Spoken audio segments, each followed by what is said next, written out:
Kamusta mga idol? Ayan, may bago na naman tayong project. Ayan, may dinala sa atin dito na motor, yung pinaka-bracket niya, tsaka sa chassis ay naghiwalay na.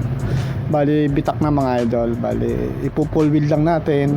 Hindi muna bibili si yung may-ari ng motor nito ng bracket. Bali, ang gusto niya lang i-welding lang muna. Gawan lang natin muna ng paraan mga idol. Kaya ang ginawa ko dito mga idol, pinol-weld ko muna yung magkabilaan. Tapos tinapalan ko siya ng flat bar mga idol. Ayan. Ayan, bali pinupole wheel ko siya dito mga loads. Ayan, bali nakatatlong patong ako dyan. Tapos sa kabila wineldingan ko rin. Baliktaran yan mga idol. Ayan. Ayan, ganun din dito sa kabila. Bali pinupole wheel din natin. Tapos pagkatapos niya nilagyan ko siya ng flat bar na